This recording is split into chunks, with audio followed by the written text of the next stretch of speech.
Get ready to engage. This gentleman is the #1 Amazon hot new release author of engaging virtual meetings. He can juggle 12 screens at a time. He ran a hybrid meeting in 8 languages. And now he's going to engage with you. Put your hands in the air for John Chen. John Chen, the engaging meeting machine. Thank you, everybody. My name is John Chen, certified speaking professional, and today you're in Stop Losing Attention, 7 engaging secrets that you can use today. And I brought 7 of my most amazing friends here so that we're going to have an action-packed hour inside of here. And we're going to engage you. I want to do just a little bit of engagement with you. I've been teaching this thing called TTE, time to engagement. And we really want the TTE to be the #1, which is engage people as soon as and as fast as possible. Do me a favor and chat. Go ahead and chat. Where are you calling in from today? All right, we already have our friends, of course. Mark here is from Dallas, Texas. 77 degrees in Dallas, Texas today. All right, in Portland, Tim Gard has got a beautiful 70 degrees. You know, fun fact is that you can hit quick facts here. Portland, of course, is nestled in the confluence of the Willamette and Columbia rivers. Look at this map light up. We got people as far over here. Who's way over here? Gene, of course, is calling in from Boston. Who's on our west coast over here? Michelle from Huntington Beach. Yeah, thank you all. Look at this. I love that we have people all over today. And let me just actually check the map. Is there anybody who's international today? David. No. David. Oh, David is calling in. Where's David calling in from? Canada.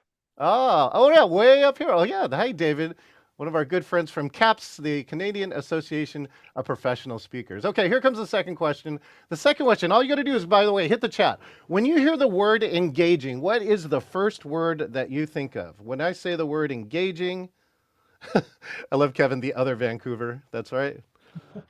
Oh, people said John. That's great. Interesting. Good. Lull. Interesting. Participate. Attention, doing stuff, interactive. That's really what we look for today.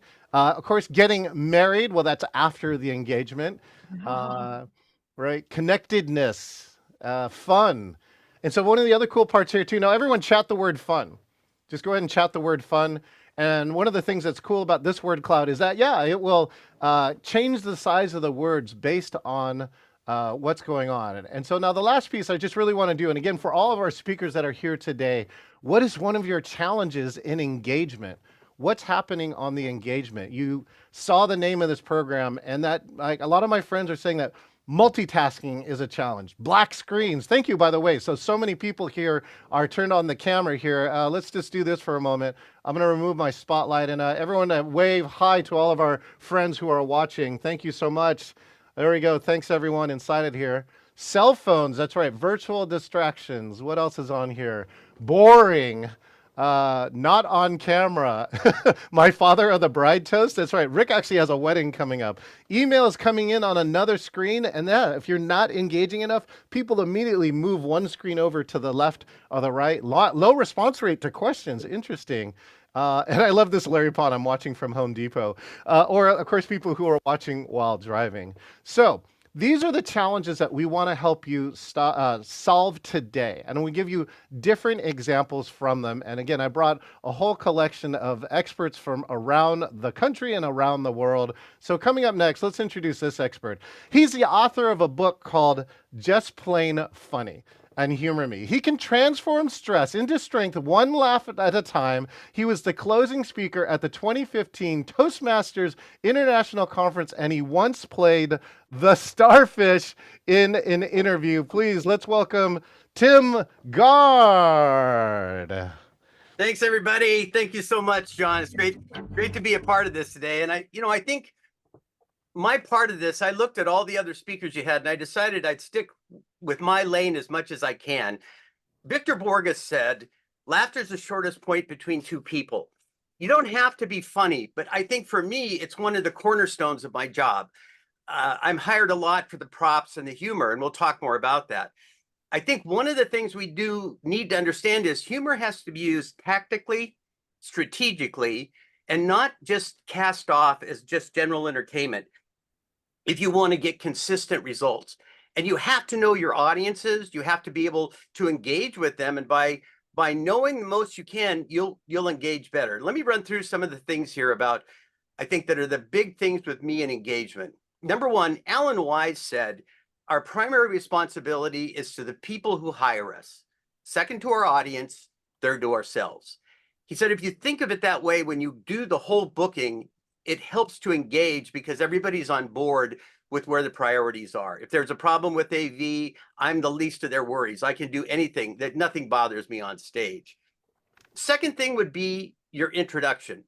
I have seen some of the most horrid introductions in the world where people read somebody's pedigree all the way down to kindergarten, and we have direct control over that. You want to have something in there that they don't know about, something unique and interesting. In my introduction, I collect carnivorous plants. You probably didn't even know that, John.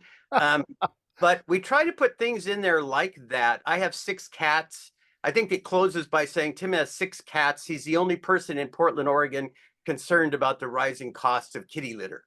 So in that frame like that, then they'll read what I do, that I'm a Hall of Fame speaker, a CSP. They'll read that in the program. But what we want to be able to do is do everything we can to insulate ourselves from a bad program intro. And I'll work with the person.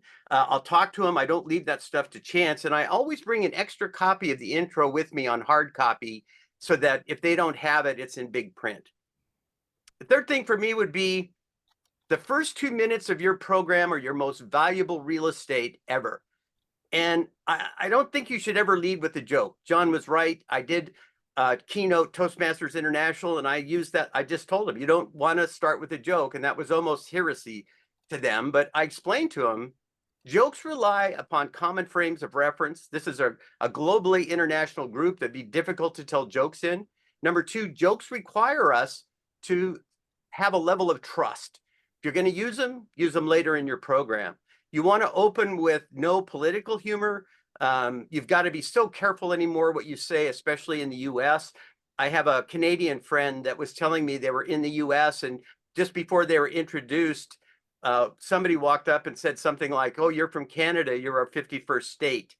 And I don't think that speaker will ever probably come back to the US. The person that said it said, she told me later, didn't mean to be derogatory, but something like that, it doesn't matter if somebody thinks it's funny, is that we have to be aware every word we say is important and how we say it.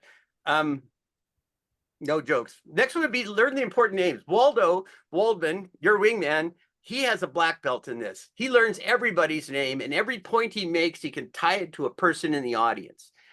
I don't do real well with names. I do write them down. I had an event not long ago where they kept saying, "What do we do?" And I said, "Ask Frank." "What do we do?" "Ask Frank." Well, it wasn't until the next year that I found out his name was Bob. And they took this as a joke. They invited me back, and they had these buttons made up that say, "Ask Frank." Anytime they had a new employee come in that didn't know what to do, you look for the people that have Ask Frank buttons. So we can turn that around, but we've got to be aware that I don't want you to go Mr. Hammond and learn their names, say them properly. I think that it's probably one of the things most people get angry about is when somebody does their names. The next would be audience foreplay.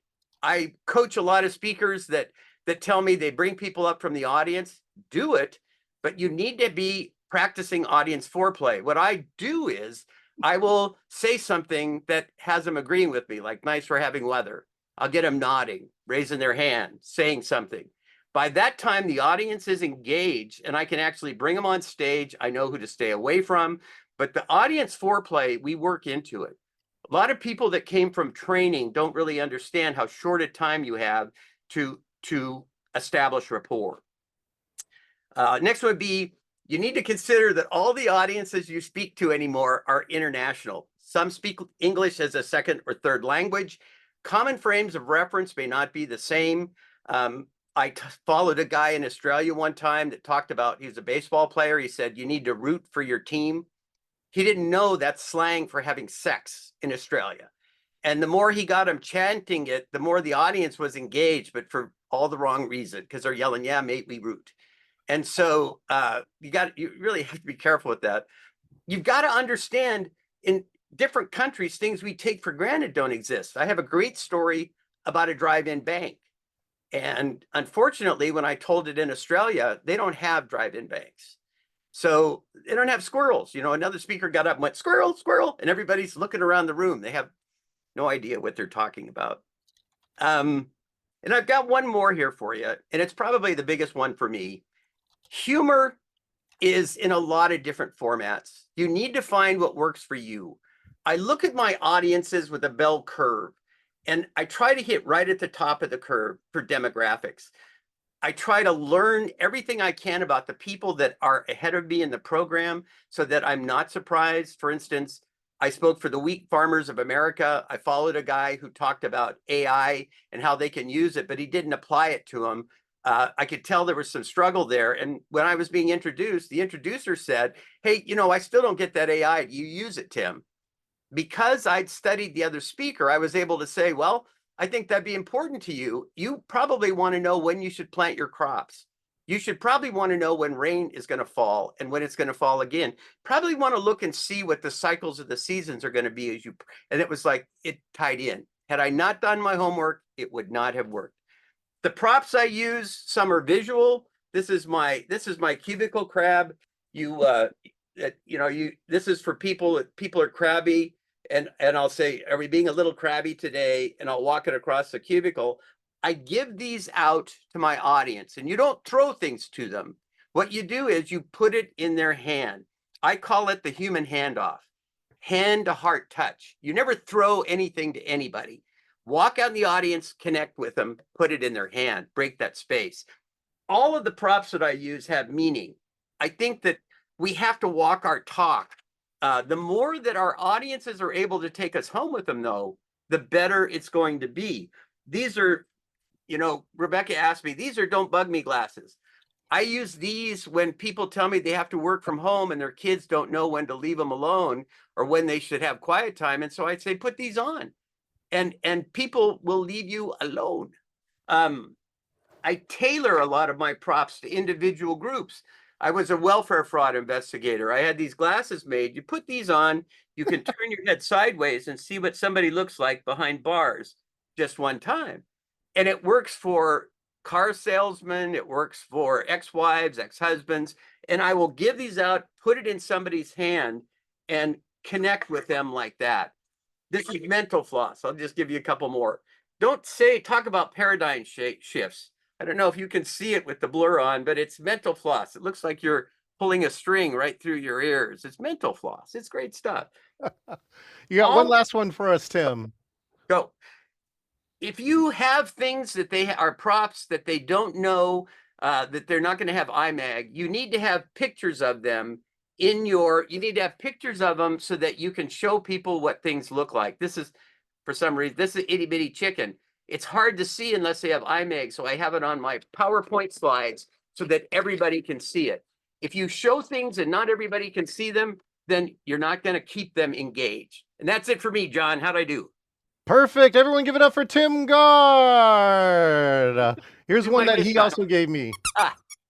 That's one of the other props that he walks around with the squeaky part. All right, thank you again. Now we're going to head on to our next speaker. This gentleman was the CEO to AI Incorporated. He was also a production resource group and Exojet Aviation. He's had the honor of being on Necker Island with Richard Branson, and he's hosted amazing speakers like Martin Luther King III and Jay Abraham. Calling in from Tiburon, please give it up for Blair LaCour. Hi, Blair. How you doing? I'm doing great, John. Great to see you. Great to see you too. Thanks for joining us. And what do you have to share with us today? Sure. And listen, I appreciate this time. I'm going to talk in my speech about longevity, and I'm going to tell you that mental health, how you manage your company, and your physical health is all based on the same thing. And the number one factor is going to be connection. So you asked me to give you a couple of tips on speaking, and I'm going to talk about speaking and connection, but it's much bigger than that, right? So the first thing that I would say that most of us don't do, and I have to remind myself to do it, is to decide what my goal is, right? What my goal is when I'm giving my speech. It's not to give the speech, it's to influence, right? It could be to influence a product, it could be to influence a service or a concept. So I always start with the first derivative, which is what would I like to happen after this speech? What are the key things that I have to get through that I want people to take away and what I want them to do with it? Because if you don't care what they do with it, then you're just there as an entertainer, and that may be fine, but it's not going to have an impact on the world. Most of us go out there and we communicate and we express our opinions because we want to make a bigger difference. The second thing I would say is that your battle is not with your content. Your battle is with attention. The human brain processes 1 billion bits of information a second, and people take in 10 bits a second. What does that mean? How can we even function? Why, that doesn't make any sense. Are they not listening to me at all? Of course we're listening to you. We're listening to you, but most of it is we're unconsciously listening to you, but we're consciously processing 10 bits of new information. That means that if it's being fed through your amygdala, they're looking for things that are important to them, that could hurt them or that could help them or that would scare them. So one of the ways you figure out what those 10 new bits are is you try to find something that is urgent to you, right? The second thing that influences which 10 bits you consciously reprocess is how is this going to actually impact me in the future, right? Like, what is it that's going to make my life better? And does it fit in with my belief system? Now, this is a really, really important point, and I'll give you an example that all of us have done. We have a bias. Our unconscious is 90% of what we do every day, and we've stored that in our brain and in our neurons to know what's good and bad and what we believe in. So if you tell me something that I already believe in, I'm going to pay attention to that, and I'm going to reinforce what I have in my subconscious. If you tell me something that I don't understand or is that completely against my belief system or I can't bridge to it, then it's much more difficult for me to actually store that long term. What do I mean by that? I saw a movie the other night. What is that movie like? It's kind of like a mix between, Rambo and The Princess Bride. We're always trying in our brain to figure out how things fit in. So what I would say to you is if you want to get people's attention, understand that you have to influence those 10 bits, and then those 10 bits have to bridge to the rest of your presentation. So how do we do this? I'm going to give you 4 different things that I try to write down and think about before I deliver a speech. Not necessarily when I write it, but before I deliver it. The first is, what's going to be my urgency, and how am I going to create safety in this? Now, you can start with safety, you can start with urgency. Some people like to relate to the audience so that they can make a connection with them, that they feel like they're like you, or that they know you're going to talk about them, or that you understand them. Some people try to give a new fact that shakes people up or makes them say, I better pay attention to this.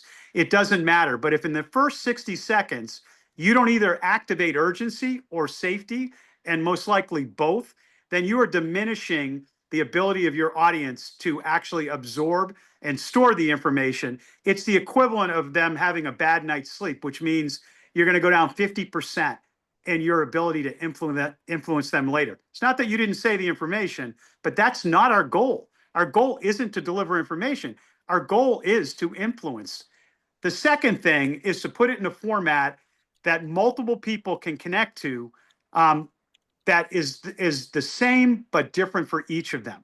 One of the greatest pieces of advice I got when I was very young was from Colin Powell, when he was just become a general. And he was walking around table to table, and he would sit down and talk to us. And I was at a table of 8, and we had a great conversation. And everyone on that table had something to say, and then he moved to the next table. And I asked him afterwards, I said, wow, how do you do that? You've got to be a genius to be able to understand all these different people and to connect with them on individual things. He said, look, this is about a process, a storytelling process. I tell a story, and that's the trunk of the tree.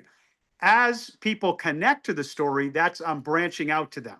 So you don't have to connect everything to every person, but there needs to be a branch when you look at your audience that each demographic, psychographic, or person you want to influence will find a way that this makes sense to them. And most of the time that's done through storytelling.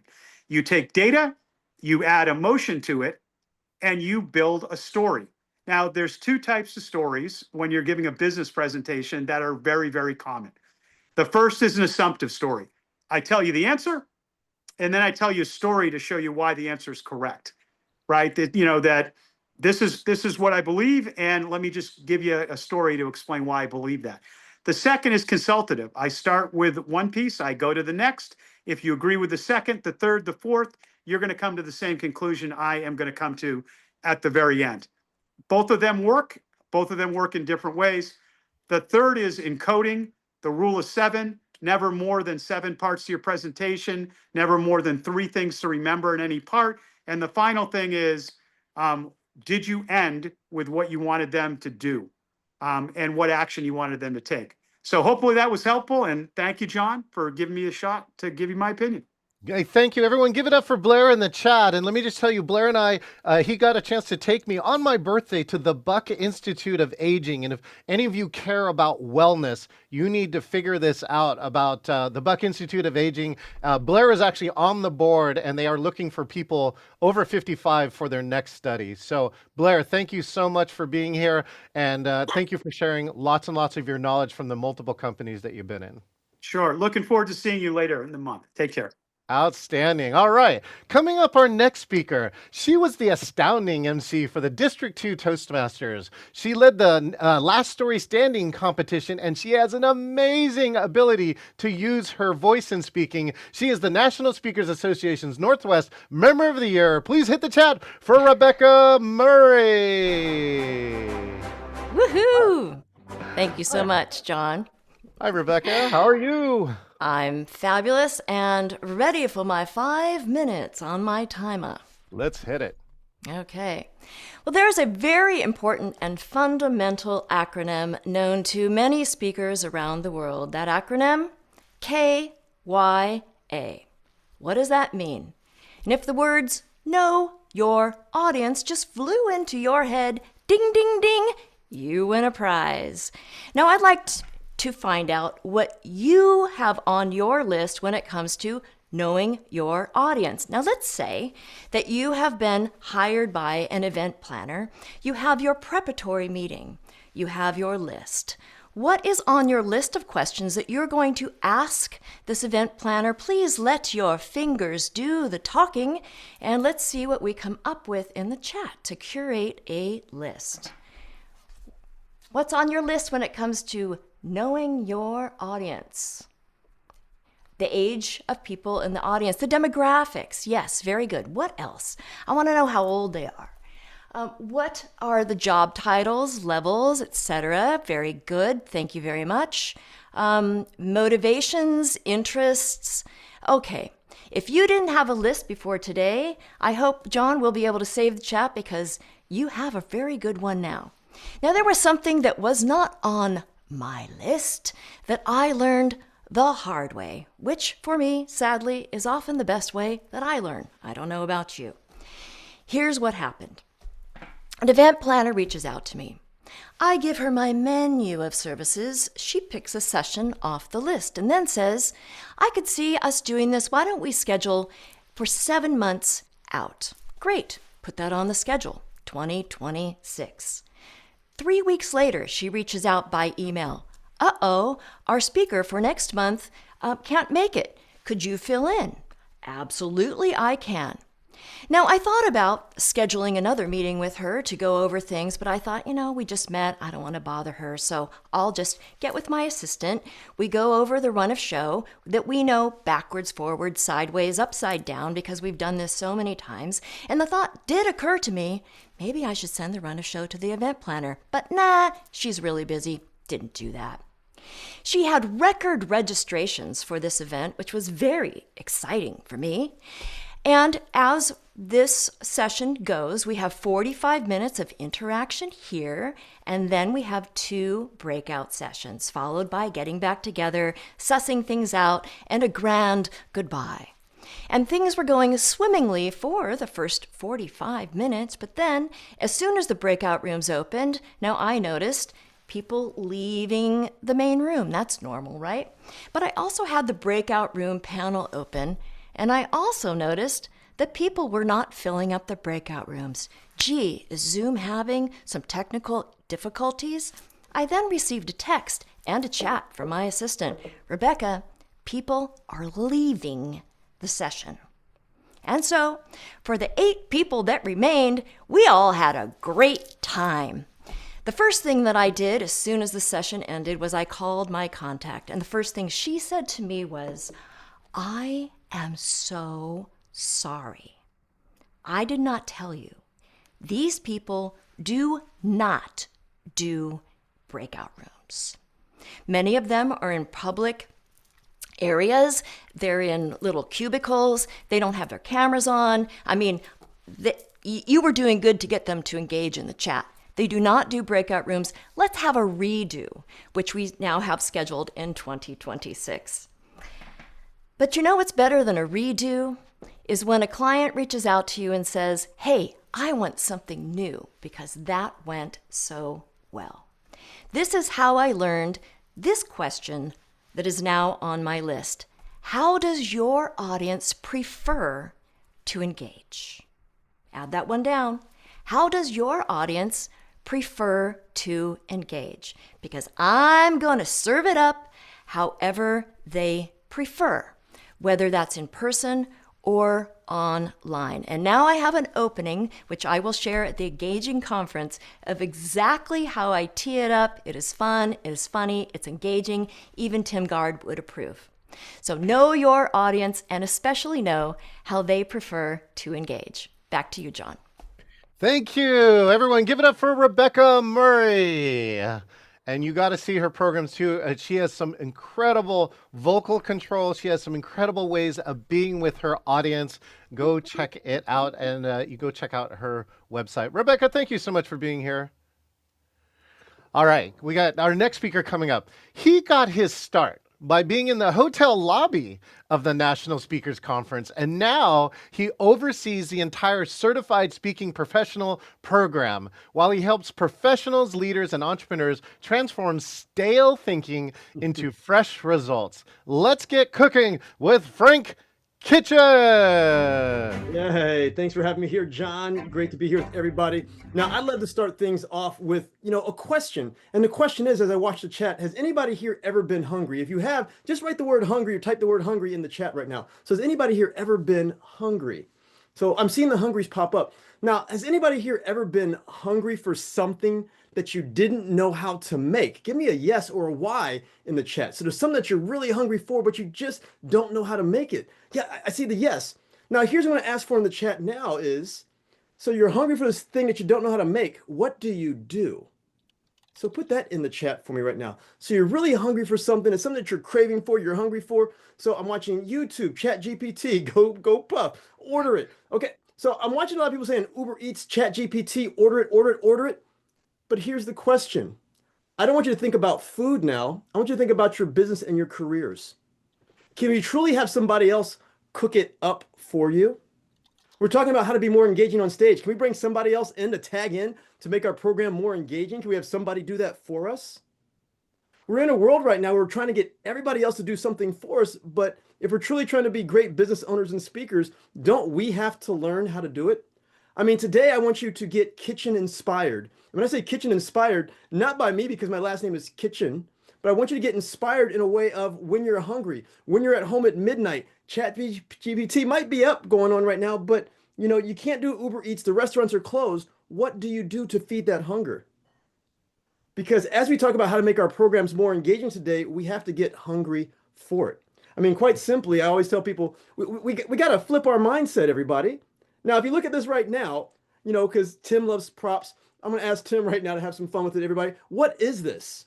Anybody in the chat, what is this? So I'm waiting to see some people like, how do I spell it? It's a spatula, it's a flipper, it's a spatula. Yeah, it's a spatula. But now here's a difficult question for you. What is a spatula for? Put that in the chat. What is the spatula for? Some people said mixing, flipping over, cooking, flipping, lifting, moving while cooking. I tell people this is what we have to do as speakers and business owners. The spatula is a figurative sense, okay, not the literal sense of what we have to do. I mean, I had this little one, but guess what, everybody? We're all here looking to do big things. So come on. I mean, we gotta do some big things. I say we've got to flip our mindset because when we're kitchen inspired, we said it's a spatula, what it's for. And I tell people a spatula is for three things. And when it comes to our speaking, think about it like a spatula. For anybody here, I mean, give me help in the chat right now. Is there anybody here who says you have no right being in a kitchen? I mean, you should not be in there legally. You should just stay out of it. Okay. I mean, so we have that point. But the question is, Kristen, even though we should not step into the kitchen, I mean, it could be a safety hazard or issue. Have you ever gone into the kitchen because you're hungry for something and you put the work in to make it happen? She says, yes. That's how we have to get with our speaking, everybody. There's a lot of times we'll think about what we haven't done and can't go do, but you just told me right now, if you're hungry, you said, you know what? I'm going to literally just grab the spatula because we know when there's a barbecue or a kitchen, when that person grabs a spatula, they have made the mental commitment to, hey, you know what? I'm going to get great. So today, all of you are saying, hey, I'm going to get great and become more engaging as a speaker to make the most impact for my presentations, my coaching, my keynotes. You're saying, okay, so that's nice. You've made the mental commitment. You're going to take the action to get better. But we have to understand this. Just like cooking, speaking is something we have to continually refine and get better at. We're never going to be perfect at it. So with the spatula, it allows us, yes, to flip things over, but it also allows us to adjust. So the question becomes is, what are you doing to constantly adjust and improve and get better? To flip things over. But more importantly, everybody's been talking about this morning. When we first get into the speaking game, we're talking about how to get better as a speaker. When we first get in, I mean, you can go ahead and put a me in the chat right now. How many people, when you got in, you just thought about all the things about you? People waiting for you at the airport, holding up signs with your name, and people giving you standing ovations. That was all about you. But if we're going to be kitchen inspired, and I tell people I like you to think like a chef, chefs, they don't find satisfaction in just cooking for themselves. They find satisfaction in cooking and serving others. So for us to get truly engaging on stage, I want you to think about that spatula right now. One is you have to make the mental commitment to start becoming more engaging. You start to understand people are starting to nod off and fall asleep. You have to be observant. I mean, in the chat, when someone comes to your house and you're about to cook something, what do we start to do? You've made a meal. Don't we start to ask questions? To ask if they've got any allergies, what do they like? What's their preference? I heard that earlier during one of the sessions. We start to really understand. So for us, if we're just going in giving canned speeches, we're not truly being engaging. We need to meet with our clients, our prospective clients ahead of time to ask, what are the people's expectations? What do they like? As I said, kitchen inspired. We start to ask people, what do you like? What don't you like? They're literally giving us the answers to the test on how to be more engaging. You can ask who are the past speakers. You can go look at that speaker's videos to see what they've done. You can ask, what did you like last time? What do you really enjoy? When you make time to truly better understand the people that you are speaking for or with, don't say to, the people you're speaking with, that's how you become more engaging. You're working for them, working with them. It's not all about you. And as I said, no matter anybody here, whether you've cooked something, you will always make some type of adjustment for that person because you want to know their preference, what they like, what they are hungry for. And if you want to truly go deeper into this, you got to show up here at the end of October. I'm going to share with you the recipe, okay? It's a 5-part recipe that's going to allow us to continue, and I didn't shrink it down, everybody, to flip our mindset, okay? And what I'll do is I'm going to do this right now. If you don't have it out yet, okay, pull your phones out, everybody, turn your cameras on, and I got something very special for you. Because I heard some people say earlier, well, we're competing against phones, we're competing against computers. Well, that's there. So go ahead and take access or ability of that piece. So I'm going to ask everybody right now, if you've got your phone out, I'm going to put up a little special QR code right here on the camera. If you take a picture right there, this is a free gift for all of you. It's going to take you to a free digital workbook that's called Flip Your Mindset, 30 Activities to Fire Your Performance. So if you want to get better, you've got that right there. So don't get people to turn off their phones. Allow them to turn on their phones and make it a part of the program. And the part I'm going to leave you right now as I turn things back over to John, I had a speech and presentation about a week or two ago. We understand now that people are very digital. So I said, hey, everybody, I'm about to share something very important with you. In the past, people would write it down. I told people, here's what we're going to do. Turn on your voice recorder or turn on your camera right now. I'm going to give you 5 important points that you need to do. So I'm going to ask you to record this right now, or at least listen to it, or, audio record it so you can listen to it here in the future. Guess what? They all got the information. All the phones came out. They had fun with it. And several people shared that online. So they're also marketing you. So that's how you engage people. That's how we cook things up. And because everybody likes it, that's the big spatula. That's how you cook things up. John, back to you. Let's give it up for Frank Kitchen. The best part about this spatula too is that Frank, look at this customization, right? He actually signed this particular spatula to me, and that's where you want to look at. That's how you personally engage people. Frank, just thank you for the masterclass there, and congratulations on that massive spatula. That certainly made the point. Well, this actually grabs attention in airports too. I actually travel with it, so I will be bringing this to Seattle. All right, well, good. Well, you can cook with our beautiful, amazing chef that we're going to have. Everyone hit the chat for Frank Kitchen. Thank you so much, Frank. I hope that you are loving this and that you are not losing attention here. We have some incredible people demonstrating multiple ways that you can keep attention in any of your meetings. This next guest, he has spent more than 20 years working in sales for 3 Fortune 200 companies. He says sales is his life and helping others achieve their potential, their full potential, is his mission. He's known as the Sales Hunter. Please put your hands in the air for Mark Hunter. Hello, Mark. Thank you so much for having me. It's great to be here. Great content we've been learning. I've got just a few minutes to share with you, but I got a question for you. Hey, you're the expert. You've been brought in, whether it be a training program, a keynote, whatever, you're the expert. And you want to influence. Blair did a great job talking about that. And you've got some great props, Frank and Tim. It's been a great session here. But can they relate to you? One of the ways that I've found is you got to be able to humble yourself and poke fun at yourself a little bit. Now, the problem is you can't put yourself down. Don't throw yourself under the bus. That doesn't mean anything. But you want to have people to where they can relate to where you're coming from. Now, I'm known as the Sales Hunter. So when people hear me, Mark Hunter, the Sales Hunter, well, he was a born salesperson. And what I love to do is I love to kind of defuse that. It's my way of demonstrating humility to people, and it's through a story. And this is one of the key things that we all need to have in whatever presentation, whether it be training, whether it be keynote. You have a story that you can share. One of the questions that I love to ask audiences very early on is, hey, how many of you are doing the job that you thought you'd be doing when you were in middle school? And it's always interesting, and if time allows, you turn to the person next to you, you get a little, in fact, go ahead and put it into the chat right now. What was the job that you wanted to have when you were in middle school? And it always gets kind of an interesting brain wave going with different people. But what I love to say is that, yeah, I'm no different.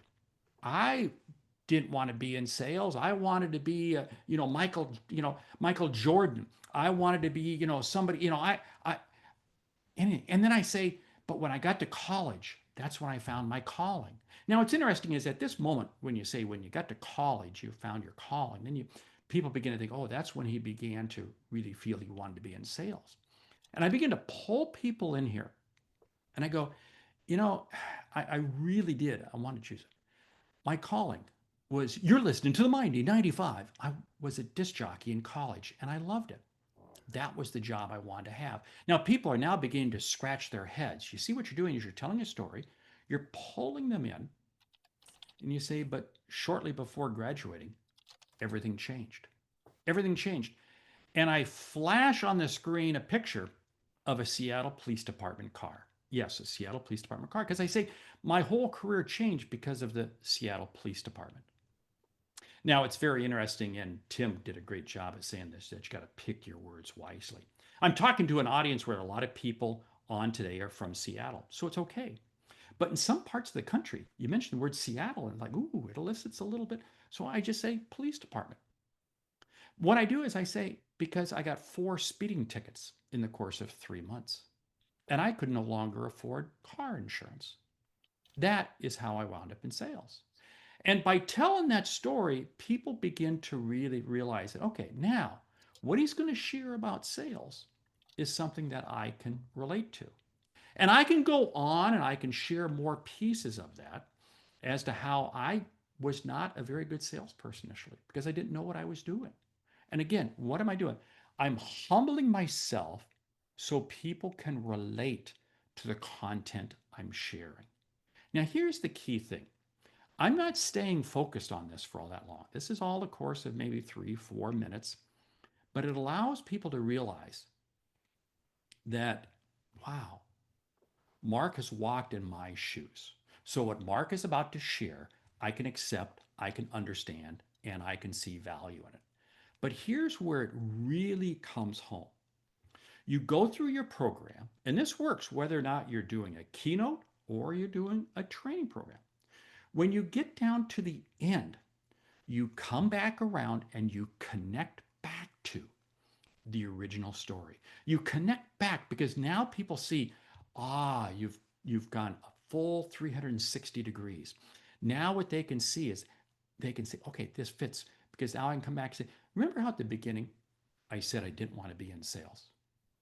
And I can share that.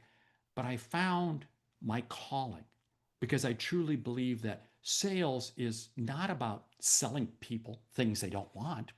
It's about serving people. What have I been able to do here today? Today I've been able to serve you and hopefully influence and impact you with ideas and strategies. Things that I never would have thought about at the beginning when I first got into sales. You see what you're doing is you're tying your story back together. Everybody has got a story that they can share. Everybody's got something. And what you want to do is you want to share it. But here's the key thing. It is not about making you the hero. It is about allowing your audience to relate to it. That is what's absolutely imperative. Because if I'd come out and told some egocentric story, you would have turned off. But because I share it with a sense of humility and humbleness that everybody can relate to, it is amazing at how much more receptive people are to the content I'm sharing. And at the end, I bring it back around. Hey, John, I'm coming back to you. There you go. You have it. Let's give it up for the sales hunter, Mark Hunter. Mark, thank you so much. Sales is one of the key topics that so many people are asking about. And thank you for sharing, some of your experience in creating big sales for many of the big companies. So, Mark, thank you so much for being here today. Thank you. All right, we got one more. She is a LinkedIn executive thought leader. She just ran an incredible LinkedIn workshop with over 50 business owners, and one of them got 50,000 impressions on a post using her information. He said it was more than all of his posts combined for the beginning of the year. Most importantly, I got to drink wine with her in Napa Valley and really get to know the badass that she is. Please, let's give the stage to Leah Bliss.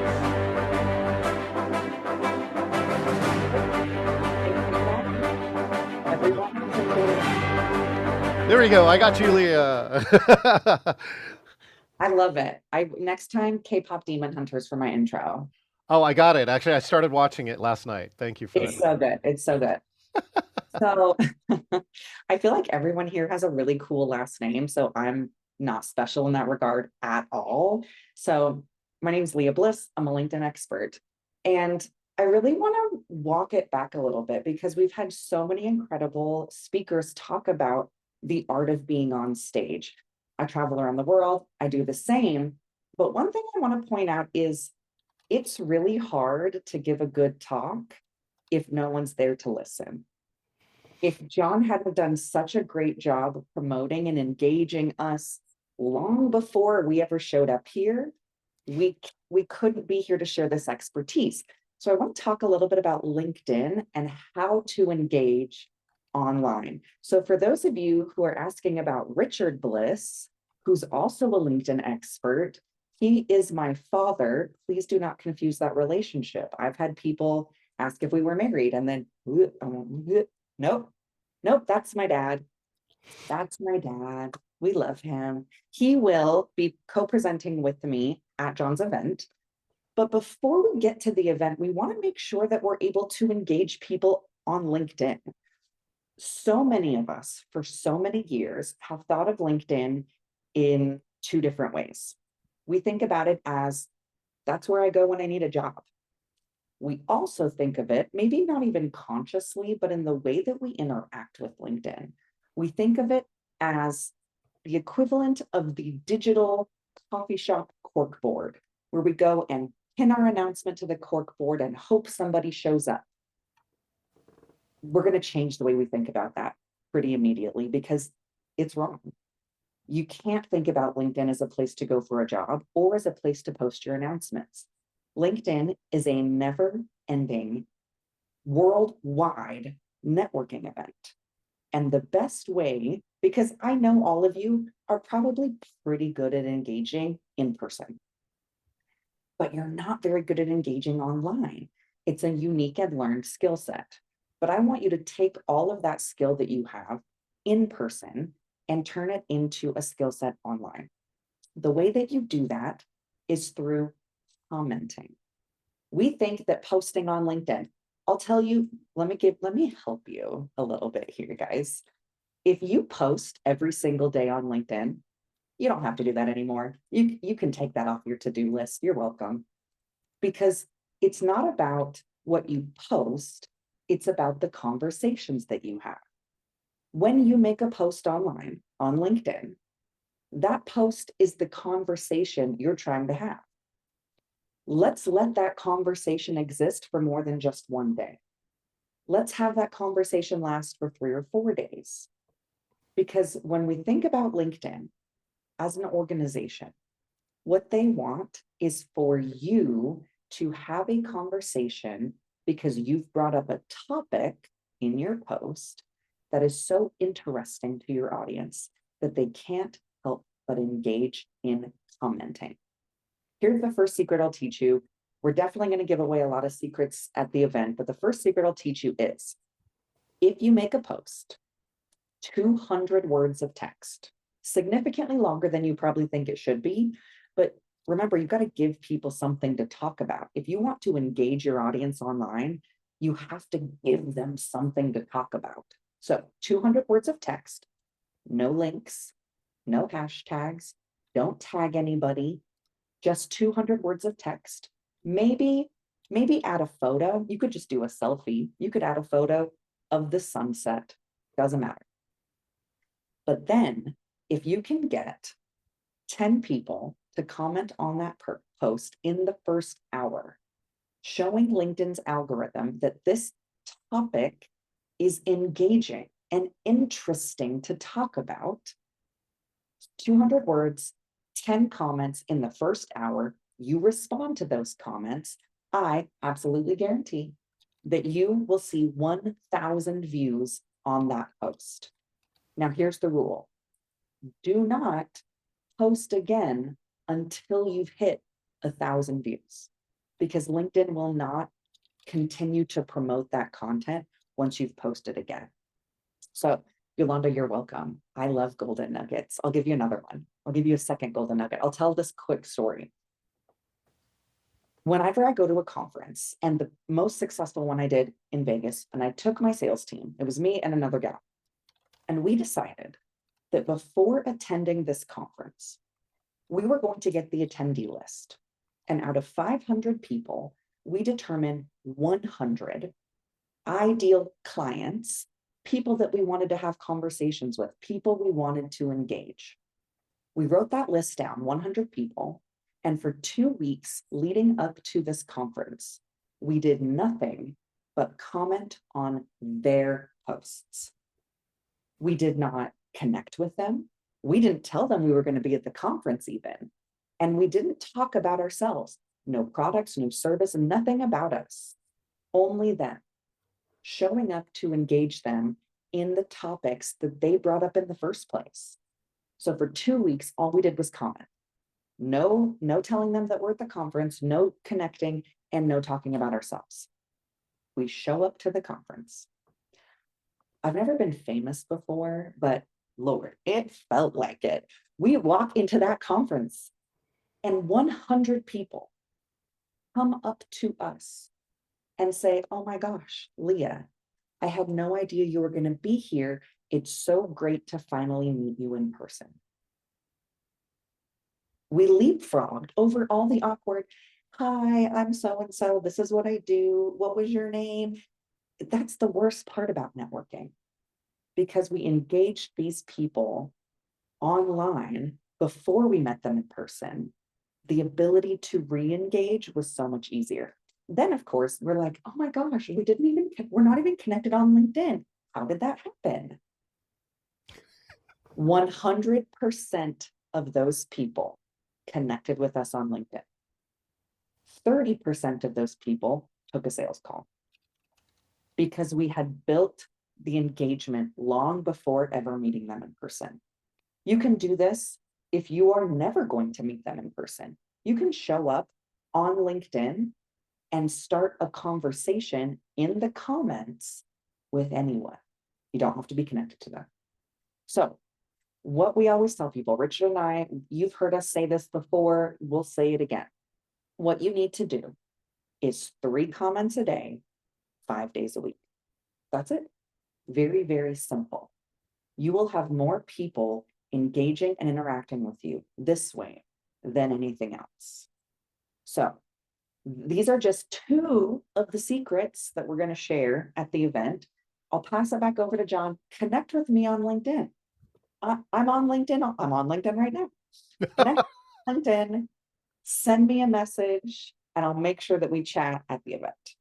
Outstanding. Everyone, let's give it up for Leah, and chat your LinkedIn profile if you have one. I already stuck mine in there. 3 comments a day, 5 days a week. You know, Leah, I hung out with you too for like, you know, a whole 2 days, and I still didn't get these strategies. I did tell somebody though, right? You can post without a link, and then you can edit the comment and put the link in, and you won't get penalized. Leah also taught me that. Some of them were asking and saying, I'm not getting any engagement on LinkedIn. I have to change even some more of my strategies, but I did get 1,200 views with something that we worked on. And another of our keynote nighttime speakers, he received 2,500 views when he was only receiving about 200. So you got to follow Richard and Leah. They go to this amazing conference every year, which decodes the algorithm, and then they spend the entire year sharing with it. Leah, thank you so much for joining us today. Happy to.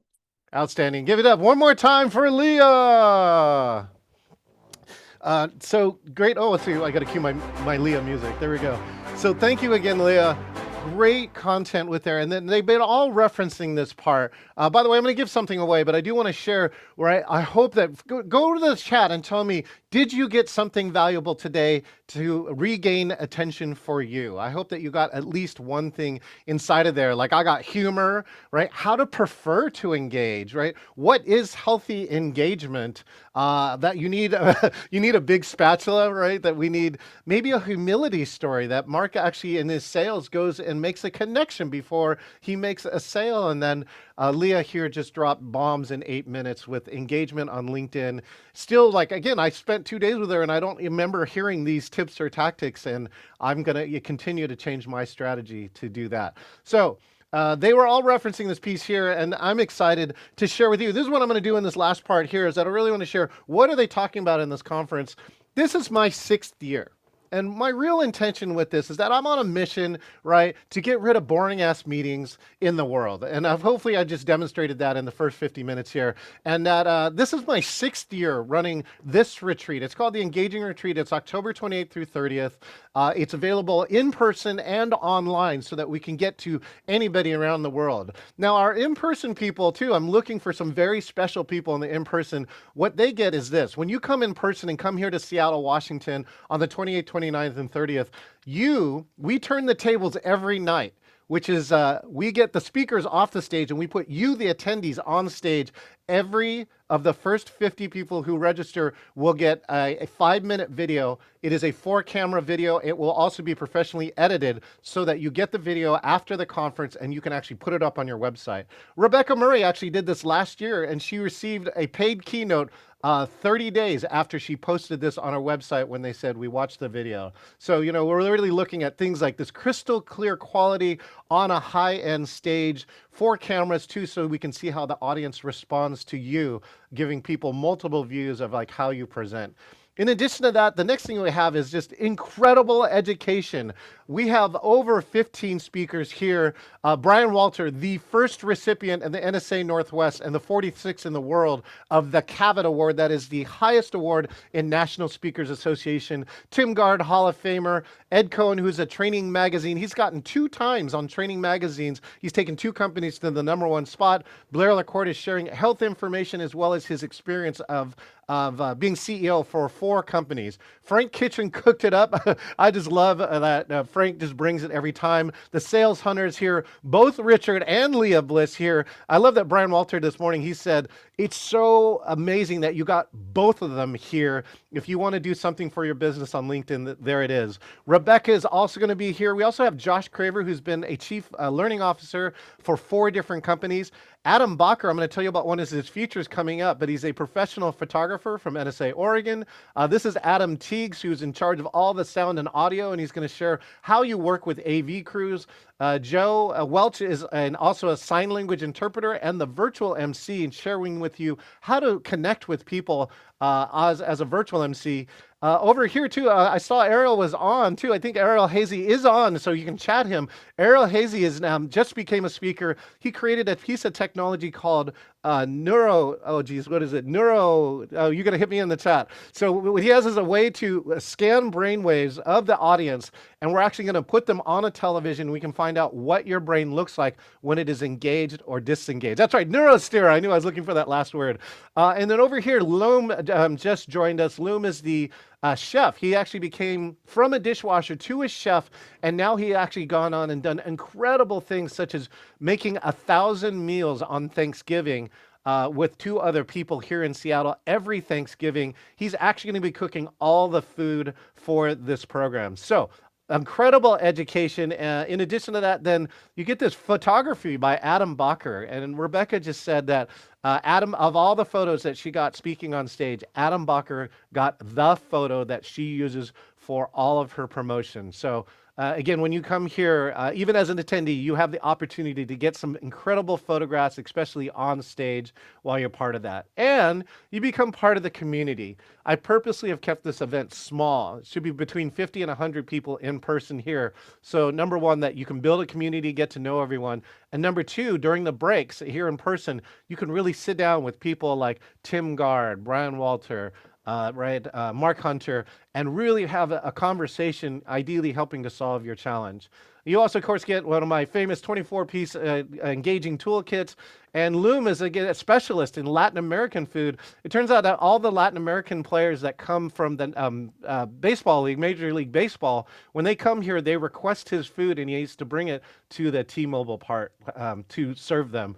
So here's all the pieces of value that you get. A video, it's over 24 hours of education over 3 days. You're going to get pre-event coaching, so if you are speaking, we will work with one of our coaches to ensure that what you present on stage is going to be great. You get a toolkit, all the food and beverages, including alcohol beverages. You could probably bankrupt me with that, but yes, everything is included here. Normally this would cost $5,500. I wanted to make sure this was accessible to everybody. Again, Ed Cohen, who was on earlier today too, or Ed Cohen, who is part of the speakers, said that this $997, he said it would cost him over 10 grand to record a video in LA right now. You can get your video done, and speakers, meeting planners are looking now for contiguous speaking, not necessarily a flashing speaking reel. They want to see video of you connecting with an audience, and they want to see that more before anything else. Thanks so much, Jeff. So that's one of the other pieces too. And so if you can't make it here to Seattle, you can get the virtual and be interactive with us and get a toolkit. And that's only $97. And I'm actually going to give one of those away now. So what I'm going to do is, so this is a list of everyone who is engaged during this program. If it's one of my speakers, I will spin the wheel again. So let's find out who actually wins one of these here. Let's see. Is it Jean? Is it Karen? Is it Shiraz? Alex Dumas. Alex Dumas, make sure and hit your email in the chat. I'm going to just put an Alex in here as a winner. You will win one of these virtual passes here worth $97, and you can upgrade. Again, congratulations, Alex, for that, for being a winner. And The last piece that we have here too is, and again, I told you I wanted to make this accessible. So even if you have whatever challenges your challenges are, you can still get this education. The key around it is that there's no replays, there's no interaction with speakers, and you don't get the toolkit. But we found a sponsor who will allow you to come in and see this programming during these 3 days. You have to watch it live, but you can also get to a free ticket that is inside of there. So one other piece here too, I believe I have all the links for all our amazing speakers. Our speakers do get a benefit. If you are invited here by one of our speakers, click their link and register using their link, and that will allow me to say thanks to those speakers. And again, so what I really want to share with this last part is that we have this ticket, this in-person ticket, $997. But let me just reiterate, I only have 50 of them. And after 50, the price is going to go up. It's going to go up to $14.97, and there will be no video for that. So again, if you or somebody you know is looking for video, and more importantly, a way to become a more engaging person, whether you are a speaker, whether you are a meeting professional, and in you're arranging meetings like this, we actually have one of the most technologically advanced hybrid studios in Seattle during this conference. Or if you are a business owner or a team leader, these will show you all the different ways that you can become engaged, more engaged with your employees. In fact, one of our speakers that is on the docket right now helps run employee surveys, and he's got unique information about how engaged or not engaged the workforce is today. And if we can secure him as a speaker, we'll be able to get that. So I want to say thank you. My name is John Chen, and I am the host for the Engaging Retreat. Hey there, speakers, coaches, and communicators. This is your moment. What if your next speaking event didn't just grow your brand, but transform the way that you engage with your audience forever? I'm John Chen, certified speaking professional and CEO of Engaging Virtual Meetings, and I'm inviting you to the Engaging Retreat, happening October 28th through the 30th, 2025, right here in Seattle, Washington, and online. This isn't your typical conference. Take a bite. It's a 3-day immersion into what really means to engage. 1, 2, 3, stop! Boom! Look at that, look at that, look at that, there you go! On stage, online, and in every room you walk into. Here's what you get. Over 10 game-changing speakers sharing their engagement secrets. We need innovation more than ever. We need your innovation. Your own 5-minute stage slot, captured with 4 professional cameras. All meals covered. Yes, that includes drinks, including wine and beer. Hands-on coaching from expert trainers, and an intimate, high-level network that can change your business trajectory. This is for speakers who don't settle for applause. They want impact. Speakers who are ready to not just talk, but to transform. Put your hands in the air! Just ask Karen Cronella, who said, "This conference has given me so much more than I could have ever imagined. I feel lighter, I feel more confident, and I have a new way forward because of you."